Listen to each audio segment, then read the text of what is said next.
नमस्कार, मैं राहुल नागपाल और आप देख रहे हैं हमारा यूट्यूब चैनल जिसका नाम है बोल पिचासी। मैं आज आपको एक खास शख्सियत से रूबरू कराने जा रहा हूं जिन्होंने आज आज़ाद समाज पार्टी जो है वो जॉइन कर लिया। आज़ाद समाज पार्टी कहें तो चंद्रशेखर रावण का राजनीतिक संगठन। मैडम बताइए क्या सोच कर के आज आपने आज़ाद समाज पार्टी का दामन थामा और थोड़ा सा अपना परिचय भी दीजिए। मेरा नाम बबीता यादव है और मैं सिविल सर्विस की तैयारी करने वाली एक स्टूडेंट थी 2020 तक और दिल्ली यूनिवर्सिटी से लॉ पास आउट हूँ। 2020 में जब एग्ज़ाम्स में नहीं बैठने दिया जा रहा था स्टूडेंट को कोविड के कारण, जिसमें जैसे जो एसेंशियल सर्विस में जो काम कर रहे थे, जो फ्रंट लाइन वर्कर्स थे ना, उनको छुट्टियां मिल रही थी एग्ज़ाम की तैयारी के लिए भी और एग्ज़ाम देने के लिए भी। जो क्वारंटाइन थे लोग और जो यहाँ से दिल्ली से जो तैयारी करते हैं IAS IPS के जो बच्चे हैं और जो अदर जो एग्ज़ाम्स के बच्चे हैं, वो एकदम से लॉकडाउन लगा और वो अपने घरों में चले गए। घरों में जाने के बाद इन्होंने बच्चे सोच रहे थे भाई 15 दिन के लिए लॉकडाउन लगा है फिर वापस आ जाएंगे। सब लोग अपनी 1-2 बुक्स के साथ अपने अपने गाँव में चले गए। गाँव में जाके ना तो इंटरनेट वहाँ पर आ रहा था और ना ही कोई शॉप खुली थी, ना ही दिल्ली आने के कोई रास्ते थे।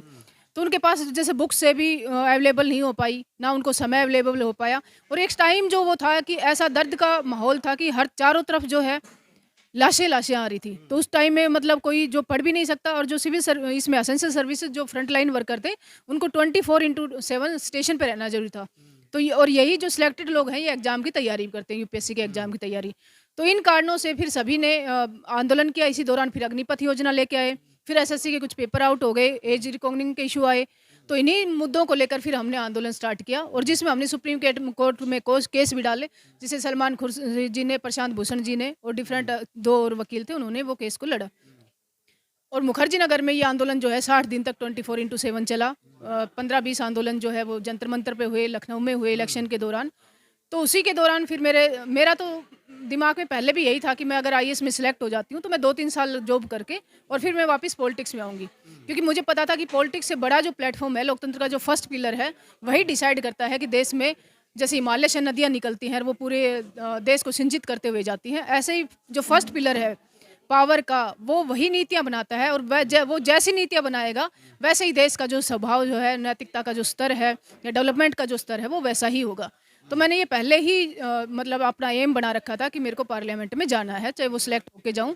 लेकिन आंदोलन में जब इतना संघर्ष किया और जब कोई सुनने वाला नहीं था, हम लोग इतनी बार डिटेन हुए, डंडे खाए, लेकिन कोई पूछने के लिए नहीं आया। सिर्फ पुलिस आती थी, डिटेन कर ले जाती थी, धमकियाँ मिलती थी और जिनके पास हम जाते थे एमपीज वगैरह के पास, तो वो हमारे जो मुद्दे हैं, जो स्टूडेंट के मुद्दे हैं, शिक्षा के मुद्दे हैं, नौकरियों के मुद्दे हैं, उनके लिए वो ज़्यादा महत्वपूर्ण नहीं है।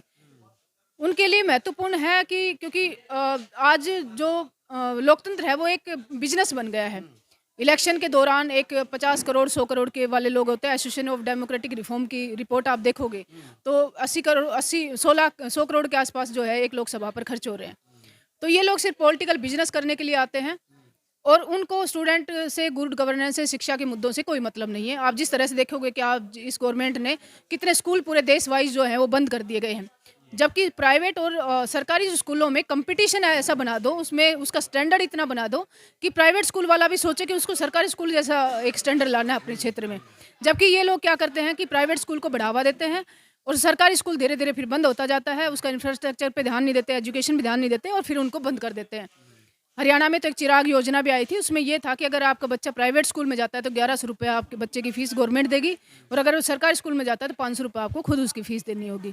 हाँ, तो इस तरह की योजनाएं, जैसे एमबीबीएस की जो फीस है, एक 80,000 में एक बच्चा पहले एमबीबीएस कर लेता था, उसकी फीस 10 लाख बढ़ा दी गई, जिसका आंदोलन भी हुआ था।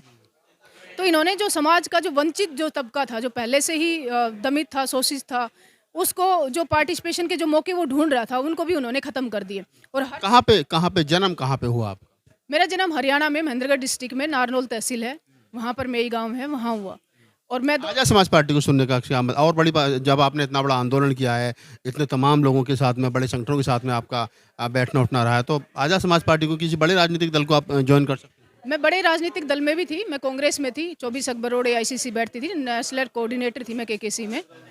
लेकिन जब मैंने सिस्टम के अंदर जब काम किया, तो पता चला कि आप सिर्फ सिस्टम में, संगठन में काम करने के लिए तो हो, सिस्टम को बढ़ाने के लिए हो, संगठन को बढ़ाने के लिए हो, लेकिन जब रियल पार्टिसिपेशन की बात आती है, तो किसको मौके मिलते हैं? वो उन्हीं को मौके मिलते हैं जो पहले से एस्टैब्लिश लोग वहाँ पर बैठे हैं। जैसे कि मैं एक सामान्य परिवार से आती हूँ। अगर मैं वहाँ पर किसी को भी बोलती हूँ, किसी भी बड़ी पार्टी में, तो मेरे से बोलते हैं कि अरे अभी क्या ज़रूरत है आपको इलेक्शन लड़ने की? अभी तो काफ़ी एज है।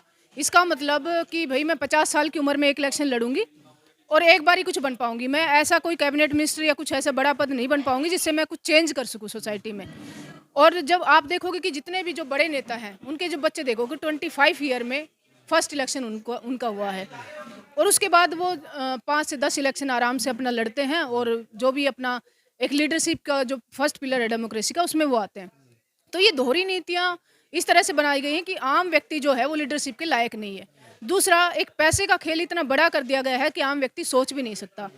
तो अब जो है मेरा ये इलेक्शन है, मेरे को भी हालाँकि मेरे को एक आसान रास्ता भी मिल सकता था कि मैं एमएलए की इलेक्शन लड़ लेती और मेरे क्षेत्र के लोग हैं, मेरी जो रिश्तेदार हैं या जिनसे हमारा आना-जाना है, जो भी है, वो लोग मेरी मदद कर देते, मैं आसानी से एमएलए की टिकट भी मेरे को मिल जाती, मैं अच्छा पैसे वाला इलेक्शन भी लड़ लेती। लेकिन मैंने एक संघर्ष का रास्ता चुना। मेरे को लगा कि मैंने इतना संघर्ष किया ग्राउंड पे लेकर, मैं अकेली लड़की थी जो मुखर्जी नगर में 2 महीने तक वहाँ रोड पे हम लोग सोते थे।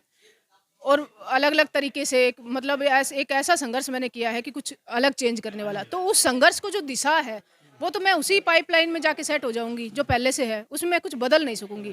अब ज़रूरत है कि जैसे मैंने सोचा था कि जब मैं आईपीएस बनूँगी तो किरण बेदी जैसी बनूँगी। जैसे उन्होंने बहुत कुछ चेंज किया पुलिस सिस्टम में, इतने सुधार किए।